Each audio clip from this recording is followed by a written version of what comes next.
하나님께서 오늘 우리에게 주시는 말씀은 잠언 17장 1절로 5절, 13절, 14절 말씀입니다. 다 함께 봉독하겠습니다. 거룩하신 하나님의 말씀입니다. 마른 떡 한 조각만 있고도 화목하는 것이 제육이 집에 가득하고도 다투는 것보다 나으니라. 슬기로운 종은 부끄러운 짓을 하는 주인의 아들을 다스리겠고 또 형제들 중에서 유업을 나누어 얻으리라. 도가니는 은을, 풀무는 금을 연단하거니와 여호와는 마음을 연단하시느니라.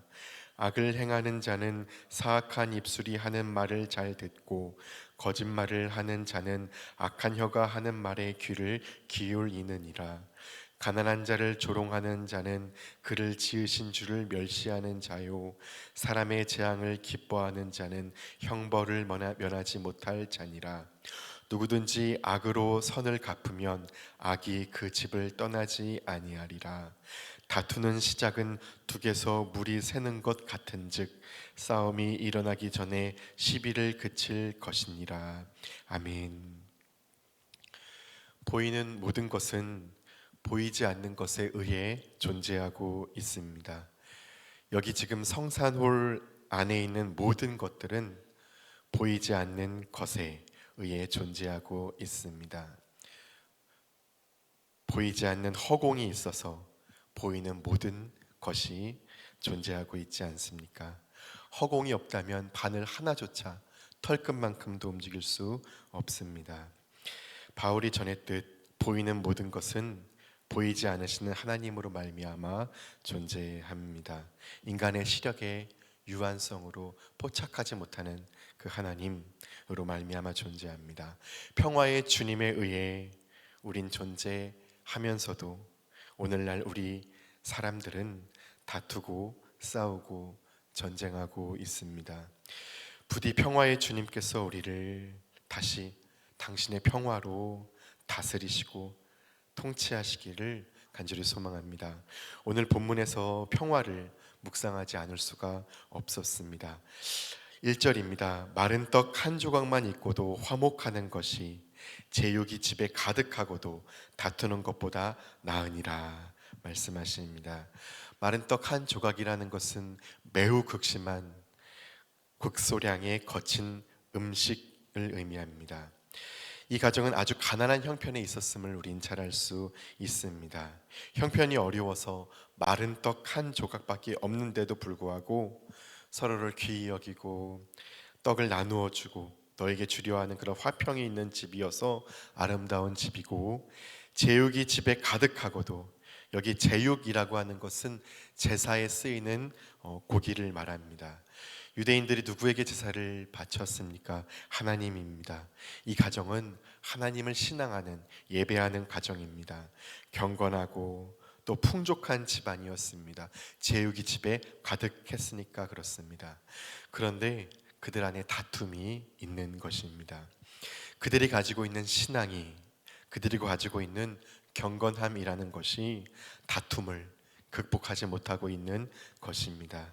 신앙이 그들로 하여금 화평하게 만들지 못하고 있는 비극을 보여주고 있습니다. 신앙이 궁극적으로 가져다주는 신앙의 본질, 그런 신앙의 본질인 평화가 경험되지 않는 신앙, 평화의 왕을 모시면서 다투고 분열되어 있는 공동체, 이것은 굉장히 모순적인 비극이 아닐 수 없습니다. 그들은 현재 사랑의 관계가 아닌 것이고 다투고 있기 때문에 그들의 하나님과의 관계도 아름답다고 말할 수가 없습니다. 예배하는 가정이었고 넉넉했지만 실은 황폐한 가정이었다고 말씀하시는 것입니다. 2절 말씀은 부끄러운 짓을 하는 자녀들에게 악을 멈추라고 말씀하십니다. 엘리의 두 아들이 기억이 납니다. 그렇게 부끄러운 짓을 하는데 그 가정에 어떻게 하나님의 평화가 임할 수 있겠습니까? 부끄러운 행위를 버려라 말씀하고 계십니다. 이 가정이 다시 평화로 나아갈 수 있을까요? 희망은 하나님께 있습니다. 3절입니다. 도가니는 은을, 풀무는 금을 연단하거니와 여호와는 마음을 연단하시느니라. 도가니 풀무는 녹이는 데 쓰이는 기구입니다. 은도, 쇠도, 금도 다 녹입니다. 그 녹이는 까닭이 무엇입니까? 불순물들을 다 걸러내기 위해서, 비본래적인 것들을 다 제거하기 위해서, 그래서 다시 본래적인 순수만을 붙들기 위해서 녹입니다. 그러니까 여호와께서는 우리 마음을 어떻게 연단하신다는 말씀입니까? 우리 마음을 녹이심으로 불순한 비본래적인 마음들, 생각들, 욕망들 제거하시고 다시 근본으로 되돌아가게 하신다는 것입니다. 그러한 하나님께 연단되지 않고 계속해서 악에 머문다면 4절 말씀처럼 파멸입니다. 5절 말씀 참 중요한 말씀입니다.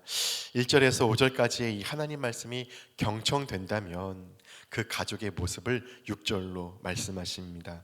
평화, 복된 샬롬의 가정이 됩니다. 우리는 13절을 보시겠습니다.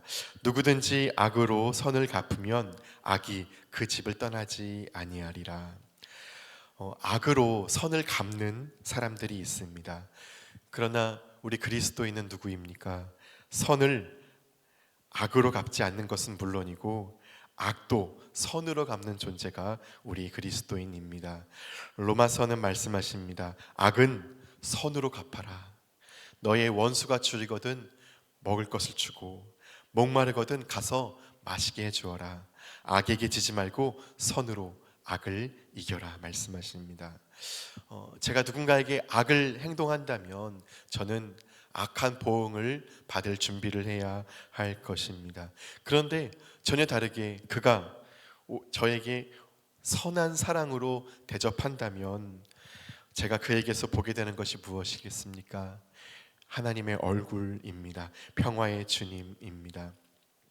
그렇게 평화가 이루어집니다. 14절입니다. 다투는 시작은 둑에서 물이 새는 것 같은즉 싸움이 일어나기 전에 시비를 그칠 것이니라. 낙숫물이 대도를 뚫는 것을 보신 적 있습니까? 한 방울 한 방울 떨어지는 그것이 부정적이든 긍정적이든 반복과 지속의 힘은 강력한 힘입니다. 다툼의 시작이 작아 보일지 몰라도 결코 작지 않다고 말씀하십니다. 둑을 무너뜨립니다. 그래서 싸움이 일어나기 전에 시비를 그쳐라 말씀하십니다. 시비는 옳고 그름을 따지는 것이죠. 여러분, 화가 나는 것은 그 순간 내가 옳다는 감정에 휩싸였기 때문입니다. 그리고 저 사람이 잘못했다는 생각에 내가 사로잡혔기 때문에 화가 치밀어 오르는 것입니다. 이것이 옳은데 저 사람이 잘못된 행동을 한단 말입니다. 그러면 화가 납니다. 하나님께서 요나에게 너가 그렇게 화내는 것이 옳으냐 말씀하셨습니다. 요나는 자신이 옳다고 생각하고 있었기 때문에 그렇게 화를 냈던 것입니다. 저 악인들이 심판받아 마땅하다고 생각했는데 그것이 옳은데 하나님이 용서하신단 말입니다. 자기 생각이 깨진 것입니다. 화가 치밀어 올랐습니다. 자기 생각의 절대화, 자기 지혜의 절대화, 그것은 인간의 것이 아닙니다. 절대자의 생각이 절대적일 수 있지만 우린 절대자가 아닙니다. 다툼, 싸움을 일어나지 않게 하려면 오늘 본문 말씀처럼 시비를 그치라 말씀하십니다. 여러분, 여기에 사람이 있고 이쪽엔 사람의 생각이 있습니다. 어느 것이 먼저이고 어느 것이 나중입니까? 사람이 사람의 생각보다 먼저임을 부정할 사람은 없을 것입니다. 그런데 양쪽을 다 붙잡을 수 없고 어느 한쪽만 잡아야 한다고 한다면, 다시 말해 사람을 살리기 위해서 생각을 죽이든지 생각을 살리기 위해서 사람을 죽이든지 둘 중에 하나를 택해야 한다면 여러분은 어떤 것을 택하시겠습니까? 당연히 사람을 잡고 생각을 버리실 것입니다. 옳습니다. 사람이 사람의 생각보다 먼저이고 뿌리이고 근본입니다. 이 엄중한 진리를 붙든다면 이데올로기나 종교로 말미암은 전쟁과 폭력이, 이 세계의 다툼과 싸움이 어떻게 발생할 수 있겠습니까? 제2차 세계대전 직후 온 세계는 좌우의 이데올로기로 갈등을 빚었습니다. 사람들은 이데올로기보다 이데올로기라는 것이 결국 사람의 생각입니다. 사람의 생각보다 사람을 붙들어야 한다고 생각했다면 전쟁은 없었습니다. 좌우 사람들의 생각의 대립 속에서 한쪽 생각을 붙드는 어리석음이 없었다면 전쟁은 일어날 수가 없었던 것입니다. 사람의 생각보다 본질이고 근본인 사람을 지켰어야 했습니다. 사람과 사람의 생각 중에, 사람과 사람의 욕망 중에 무엇을 버려야 하는지 우린 잘 압니다. 나봇의 포도원을 아합과 이세벨이 욕망했습니다. 사람과 사람의 욕망, 그 중에 무엇을 죽여야 했습니까? 사람을 죽여야 했습니까? 사람의 욕망을, 자신의 욕망을 죽여야 했습니까? 사람이 먼저입니까? 사람에게서 나오는 욕망이 먼저입니까? 근본을 지켜야 합니다. 다툼의 원인, 싸움, 폭력, 전쟁의 원인이 무엇이겠습니까?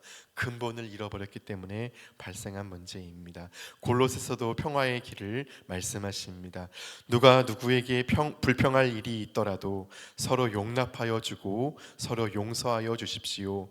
주님께서 여러분을 용서하신 것 같이 여러분도 서로 용서하십시오. 이 모든 것 위에 사랑을 더하십시오. 사랑은 완전하게 먹는 띠입니다.